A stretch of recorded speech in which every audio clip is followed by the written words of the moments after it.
देखिए boys and girls, good morning, सुप्रभात। पिछली कक्षाओं में आपने सूरदास के दो पदों को पढ़ा था। पहला है चरण कमल बंदो हरिराई और दूसरा अभिगत गति कछु कहत न आवे। अब आप आज जो है तीसरा पद पढ़ेंगे। तो इसके पहले मैं कुछ आपको बताना चाहता हूं कि सूरदास वात्सल्य का कोना कोना झांका। वात्सल्य का कोई भी ऐसा क्षेत्र नहीं है जो सूर की कलम से बचा। जैसा कि उन्होंने अगले पद में लिखा है कि किलकत कान घुटुरवनिया। श्री कृष्ण घुटनों के बल किलकारी मारते हुए चले आ रहे। आपने देखा होगा अपने गांव घर में एक छोटा सा बच्चा कैसे चहकता है, कैसे किलकारी मारता है, कैसी आवाज करता है। यहाँ पर एक प्रश्न और उठता है कि कुछ विद्वानों ने सूरदास जी को बचपन से ही शूर सिद्ध किया है, अंधा सिद्ध किया है। लेकिन प्रश्न उठता है कि आखिर में इतना सटीक, इतना क्लियर सूर ने कैसे देखा होगा कि कोई छोटा सा बच्चा केवल चलता है, किलकारी मारता। तो इससे ये सिद्ध होता है कि सूर बाद में अंधे हुए होंगे, लेकिन प्रारंभ में वो अंधे नहीं। आप देखिए कि किलकत कान घुटुरवनिया आवत। श्री कृष्ण किलकारी मारते घुटनों के बल चले आ रहे। क्लियर है?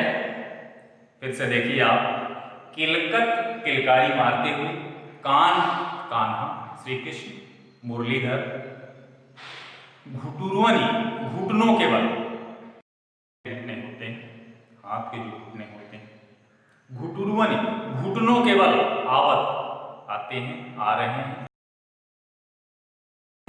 किलकारी मारते हुए घुटनों के बल चले। ठीक है, आगे है मणिमय कनक नंद कया। मणिमय मणियों से युक्त, मणि मणिमय मणियों से युक्त कनक। कनक का मतलब क्या होता है? सोना। नंद के आंगन, नंद के आंगन। इसका अभी देखिए आप, मणिमय कनक नंद के आंगन। बिंब, बिंब का मतलब छाया, प्रतिबिंब। पकड़िबे पकड़ने के लिए, धावत दौड़ते। आपने पढ़ा होगा धावत ही धावत। धावत का मतलब होता है दौड़ना। ठीक है, वर्त निकालिए बाप कि मणिमय कनक नंद के आंगन, स्वर्ण निर्मित आंगन में, स्वर्ण निर्मित आंगन में, नहीं गलत गलत गलत है ये। मणिमय कनक नंद के आंगन, मणिमय कनक नंद के आंगन, मणियों से युक्त, सोने के मणियों से युक्त या मणियों से युक्त स्वर्ण, श्री नंद जी के स्वर्णिम आंगन में, सोने के आंगन में बिंब पकड़िबे धावत।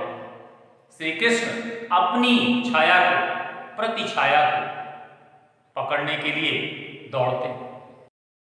छोटा सा बालक है, बचपन में स्वर्ण में, मणियों में इतनी चमक है कि जब श्री कृष्ण उस मणियों से युक्त आंगन में घुटनों के बल चलते हैं तो उनका प्रतिबिंब दृष्टिगोचर होता है उस मणि से युक्त आंगन में। तो उस अपनी छाया को, अपनी प्रतिछाया को वो पकड़ना चाहते हैं। उसी चीज को लिखा है इन्होंने कि मणिमय कनक नंद के आंगन, मणियों से युक्त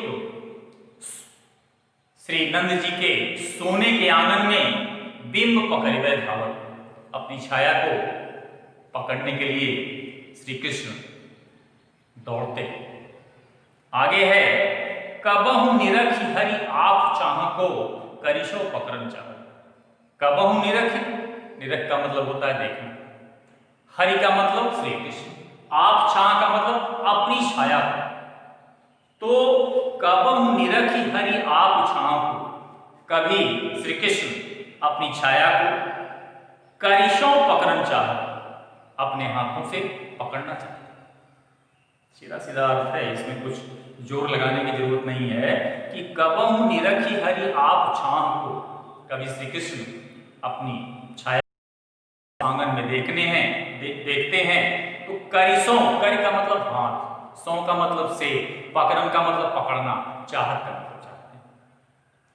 तो श्री कृष्ण नंद जी के स्वर्ण से निर्मित मणियों से युक्त उस आंगन में जब अपनी छाया को देखते हैं तो उस छाया को अपने हाथों से पकड़ना चाहते हैं। क्लियर है? आगे चलिए। किला की हसत राजत ध्वजती। राजत का मतलब होता है सुशोभित होना, शोभायमान होना, सुंदर लगना। तो किला की हसत, द्वय का मतलब दो, दतिया का मतलब दांत। किलकारी मारते हुए श्री कृष्ण के द्वय दतिया, दोनों दांत राजत सुशोभित होते हैं, अत्यधिक सुंदर लगते हैं। जब श्री कृष्ण किलकारी मारकर हंसते हैं तो उनके आगे के दो दांत, क्योंकि आप जानते हैं जिस अवस्था में हैं उस अवस्था में अभी उनके ऊपर के दोनों दांत ही निकले हुए। यही होता है सबके साथ, जब बच्चे तो सबसे पहले आगे के ही दांत निकलते हैं। तो वही लिखा है सूरदास ने कि किला की हसत राजत ध्वजती। जब श्री कृष्ण किलकारी मारते हुए हंसते हैं तो उनके द्वय दतिया, आगे के दोनों दांत शोभायमान होते हैं, सुशोभित होते हैं। और आगे पुनि पुनि तिहि अवगाहत, वे बार बार, पुनि पुनि का मतलब बार बार, तिहि का मतलब उन्हें, अवगाहत का मतलब दिखाते हैं। उन दांतों को बार बार माता यशोदा को दिखाते। क्लियर है? आगे चलें। ठीक है, आगे देखिए। कनक भूमि पर करपग छाया। कनक भूमि का मतलब स्वर्ण निर्मित आंगन। कनक भूमि पर, कर का मतलब हाथ, पग का मतलब पैर, छाया का मतलब प्रतिबिंब। तो कनक भूमि पर करपग छाया, स्वर्ण निर्मित आंगन में श्री कृष्ण की छाया को देखकर यह उपमा एक राजत। ध्यान दीजिए आप, यह उपमान प्रस्तुत, यह उपमा एक राजत, उपमान प्रस्तुत होता है, ऐसा आभास होता है, इट सीम्स टू बी, जिसको आप अंग्रेजी में कहते हैं। तो देखिए फिर से कि कनक भूमि पर करपग छाया, कनक भूमि स्वर्ण भूमि, स्वर्ण निर्मित, ठीक है। करपग छाया, कर का मतलब हाथ पैर, पग का मतलब पैर। बहरहाल देखिए आप पर स्वर्ण निर्मित आंगन में श्री कृष्ण की छाया को देखकर मन में यह उपमा एक राजत, मन में यह उपमान प्रस्तुत होता है, मानो क्या? आगे देखिए आप, करी करी प्रतिपद प्रतिमन वसुधा। प्रतिमन का मतलब प्रत्येक मणि में, जो नंद जी का आंगन है, जैसा कि सूरदास ने लिखा है कि नंद जी का आंगन मणियों से जड़ा, उनके आंगन में पूरी मणियां जड़ी। तो करी करी प्रतिपद प्रतिमन वसुधा, प्रतिमन, ध्यान से देखिए। तो ऊपर अभी आपने देखा कि यह उपमा एक राजत, यह उपमान प्रस्तुत होता है, मानो प्रतिमणि, प्रत्येक मणि में उनके बैठने के लिए ऐसा उपमान प्रस्तुत होता है, मानो प्रत्येक मणि में उनके बैठने के लिए, किनके बैठने के लिए? श्री कृष्ण के बैठने के लिए। क्लियर है? ध्यान दीजिए तभी समझ में आएगा, अदरवाइज फिर अगर आप थोड़ा भी इधर उधर हुए, इफ बट हुआ तो गया, मामला बिगड़ जाएगा, फिर आपको समझ में आना नहीं है। फिर से देख लीजिए आप इसको, कनक भूमि पर करपग छाया, यह उपमा, ये तो हो गया। करी करी प्रतिपद प्रतिमन वसुधा, प्रतिमन का मतलब ऐसा उपमान प्रस्तुत होता है, मानो अब ध्यान दीजिए आप कि उनके बैठने के लिए प्रतिमणि प्रत्येक,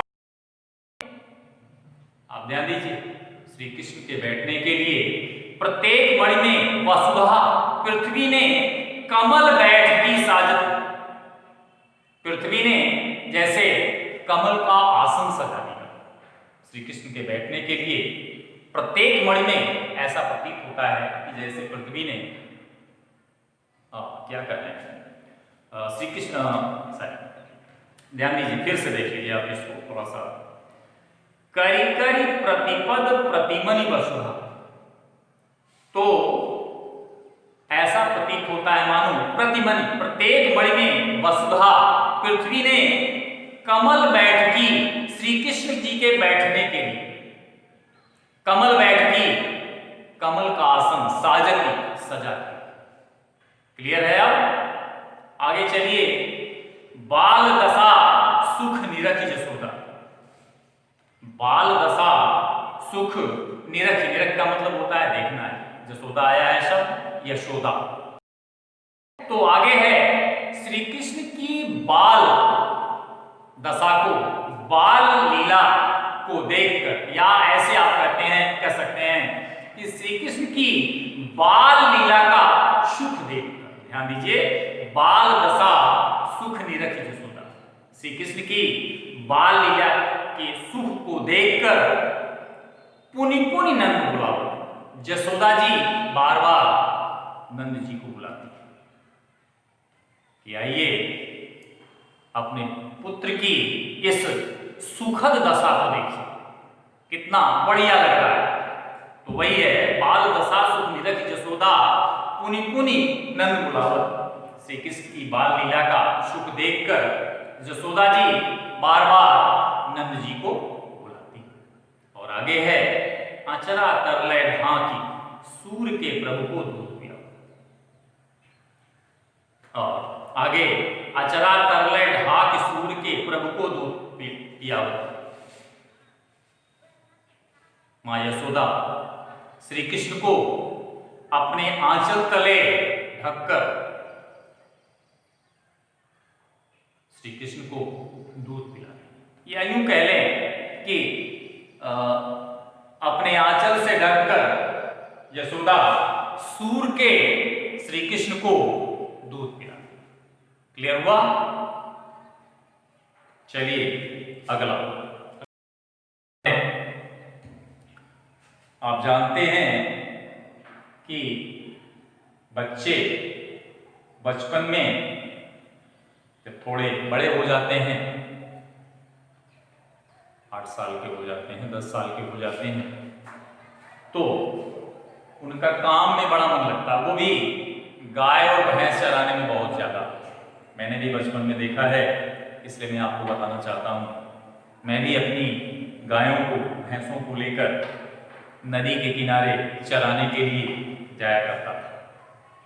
तो पहले के ज़माने में, पहले के ज़माने में का मतलब सूर के ज़माने, श्री कृष्ण के ज़माने में ढेर सारी गायें होती थी। तो ग्वाल बाल सब जो है उसे लेकर नदियों के किनारे, नदियों के तीरे कह लीजिए आप, जाया करते थे। सबको देखते हैं कि मेरी उम्र के सारे बच्चे, मेरी उम्र से बड़े भी बच्चे, सारे लोग गाय चराने जाते हैं, लेकिन मेरी माँ मुझे गाय चराने नहीं जाने देती। तो यहाँ पर वो अपनी माँ यशोदा से हट कर बैठते हैं, जिद कर बैठते हैं, कहते हैं कि मैं अपनी सब गाय चराऊं, हे माता यशोदा, मैं अपनी सारी गायों को चराऊंगा या चराने जाऊंगा। बात सुन आ रही है? मैं अपनी सब गाय चराऊंगा, हे माता यशोदा, मैं अपनी सारी गायों को चराने जाऊंगा, चर रही हूं, चराऊंगा। आगे होत बल कै संजनियों, बल का मतलब बलराम, सुबह होते मैं बलराम भैया के साथ चला जाऊंगा। तेरे कहे न रही हूं, मैं तुम्हारे कहने पर रुकने वाला नहीं। तो मुझे प्रलोभन देकर घर पे रोक लेती हो, लेकिन मैं अब बिल्कुल रुकने वाला नहीं हूं। भी दशा में बलराम भैया के साथ गाय चराने जाऊंगा। हट करते हैं अपनी माँ यशोदा से। आगे है, ग्वाल बाल गायन के भीतर नैकम डर नहीं लागता। देखिए यहाँ पर चूंकि माँ अभी बहुत छोटे हैं, गाय चराने नहीं जाने देना चाहती हैं, लेकिन ये अपनी सफाई प्रस्तुत कर रहे हैं कि ग्वाल बाल गायन के भीतर, हे माता यशोदा, मुझे ग्वाल बालों और गायों के भीतर का मतलब झुंड के अंदर एकदम डर नहीं लगा, थोड़ा भी डर नहीं लगता है। मतलब अपनी माँ के मन से यह भ्रम दूर करना चाहते हैं। एक छोटा सा बालक अपनी माँ के मन से यह भय दूर करना कि माँ तुम ये मत सोचो कि मैं छोटा हूं और गायों के बीच में रहूंगा तो मैं कहीं दब जाऊंगा या मुझे चोट लग जाएगी। नहीं, जब कोई काम करना होता है तो बच्चे ऐसा ही करते हैं जैसा कि श्री कृष्ण कर रहे हैं, या ये कहना गलत हो गया, बच्चे वैसा करते हैं जैसा कि श्री कृष्ण ने किया। तो कह रहे हैं कि ग्वाल बाल गायन के भीतर नैकम डर नहीं लगा, यानी ग्वाल बालों के बीच और गायों के बीच थोड़ा भी डर नहीं लगता। हे माँ यशोदा, मुझे ग्वाल बालों के साथ और गायों के अंदर या गायों को चराने में थोड़ा भी डर नहीं लगता। आगे है, आज न सुनो नंद दुहाई, नंद दुहाई, नंद की कसम, नंद की सौंह, नंद की शपथ, नंद की सौगंध। कहते हैं माता यशोदा, मैं नंद बाबा की सौगंध लेता हूं कि आज न सोऊं, मैं आज नहीं सोऊंगा, चाहे जो कुछ भी हो जाए, मैं आज सोने वाला नहीं। और रैन का मतलब होता है रात, रैन रहूंगो जागत, मैं आज पूरी रात जागता रहूं। एक पल के लिए भी मेरी पलकें झपकेंगी नहीं, मैं सोऊंगा नहीं, चाहे जो भी हो जाए, क्योंकि मुझे गाय चराने जाना। आगे, और ग्वाल सब गाय चराई हैं, मैं घर बैठे रही हूं। इंट्रोगेटिव मार्क्स लगा हुआ है प्रश्न में। हे माता जी, गांव के सारे ग्वाल बाल गाय चराएंगे और मैं घर पर बैठा रहूंगा, ऐसा कदापि नहीं हो सकता। सारे लोग गाय चराएंगे तो मैं भी गाय चराऊंगा। ये आप ध्यान दीजिए, क्योंकि माँ यशोदा से कह रहे हैं कि हे माता, और ग्वाल सब गाय चराई हैं और सारे ग्वाल बाल गाय चराएंगे और मैं घर पर बैठा रहूंगा, यह कभी नहीं हो सकता। चाहे जो भी हो जाए, किन्हीं भी परिस्थितियों में मैं बलराम भैया के साथ गाय चराने जाऊंगा। आगे है, सूर श्याम तुम सोई रहो, प्रात जान में नहीं। इस पर यशोदा जी कहती हैं कि हे सूर के श्याम, हे सूर से कृष्ण, हे सूर के कृष्ण, तुम सोई रहो, अब तुम सो जाओ। क्योंकि रात में वो डिस्कशन कर रहे हैं, अपनी माँ से वार्तालाप कर रहे हैं कि सूर श्याम तुम सोई रहो। सूरदास जी कहते हैं कि यशोदा कहती हैं कि हे सूर के श्याम, सूर के कृष्ण, सूर के श्री कृष्ण, तुम सो जाओ। प्रात जान में नहीं हूं, प्रातः होते ही मैं तुम्हें ग्वाल बालों के साथ चराने के लिए जाने दूं। क्लियर है?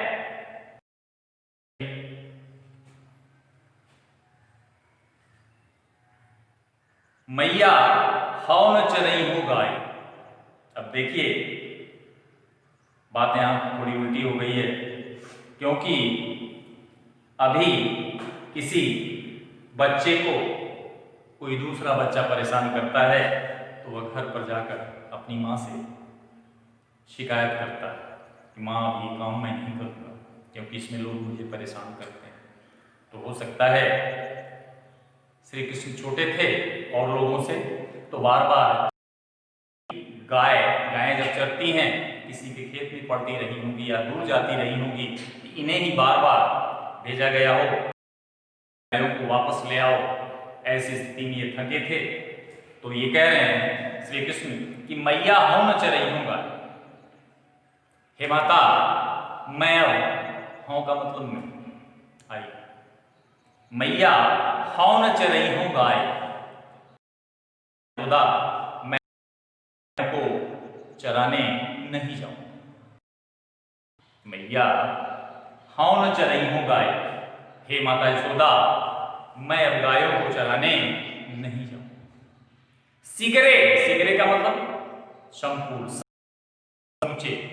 सिगरे ग्वाल घिरावत नोसो, मेरे पाई फिराई, सारे ग्वाल बाल, घिरावत का मतलब घेरने के लिए कहते हैं, गायों को वापस लाने के लिए, मुझसे, ये सारे ग्वाल बाल मुझसे ही गायों को वापस लाने के लिए या लौटाने के लिए कहते हैं। मेरे पाई पिराई, पैर जो है दर्द करने लगते हैं, मेरे पैरों में पीड़ा होने लगती है, इसलिए मैं गाय चराने नहीं जाऊं। आगे देखिए, जौन पत्याय, पत्याय का मतलब होता है, गांव में एक शब्द है, हमारे क्षेत्र में जहां आपको पढ़ा रहे हैं, दान बहादुर सूरज कुमार इंटर कॉलेज बंदीपुर, वहां इस क्षेत्र में एक शब्द है देशज, जिसको आप कहते हैं पतियाना। पतियाना का मतलब विश्वास, वही चीज है यहां पर। जौन पत्याही, ये तुम्हें मुझ पर पत्याही विश्वास नहीं है, पूछ बलदाऊ, तो तुम बलराम भैया से पूछ सकते हो। हे माता यशोदा, यदि मेरी इन बातों पर तुम्हें विश्वास नहीं है, तो तुम बलराम भैया से इसके विषय में पूछ सकती हो।